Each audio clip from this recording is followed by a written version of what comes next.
हिमाचल प्रदेश के कांगड़ा जिले में काठगढ़ महादेव का प्रसिद्ध मंदिर स्थित है।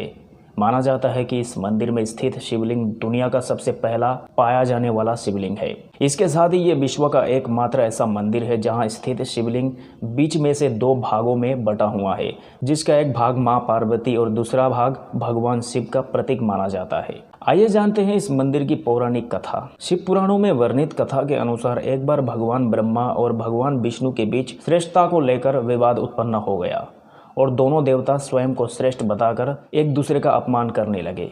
इन दोनों देवताओं के बीच विवाद बढ़ता ही गया। तब दोनों अपने अपने दिव्यास्त्र लेकर आपस में युद्ध करने के लिए तैयार हो गए। इन दोनों देवताओं के दिव्यास्त्र चलने से संपूर्ण जगत पर प्रलय आ जाती। इसीलिए संसार की रक्षा के लिए और इन दोनों के विवाद को रोकने के लिए भगवान शिव को माया रचनी पड़ी।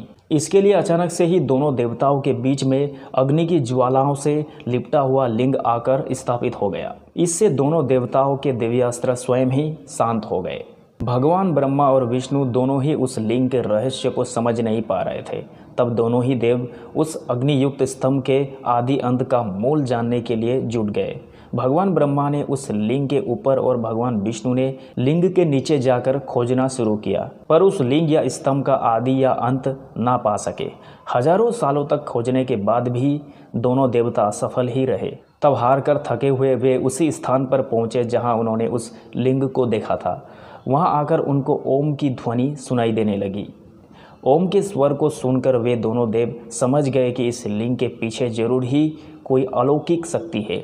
तब ये दोनों ही वहां गूंज रहे ओम के स्वर की आराधना करने लगे। भगवान ब्रह्मा और भगवान विष्णु की आराधना से प्रसन्न होकर उस स्तंभ में से भगवान शिव प्रकट हुए और कहा कि आप दोनों ही देव एक समान है, इसलिए व्यर्थ में विवाद ना करें। और उन दोनों को सद्बुद्धि का वरदान देकर भगवान शिव अंतर्ध्यान हो गए और शिवलिंग के रूप में उस स्तंभ में स्थापित हो गए। बाद में यही शिवलिंग काठगढ़ के रूप में जाना जाने लगा। इस शिवलिंग के दोनों भागों के बीच का अंतर घटता बढ़ता रहता है। गर्मियों में ये दो भागों में बढ़ जाता है और सर्दियों में दोबारा जुड़कर एक रूप धारण कर लेता है।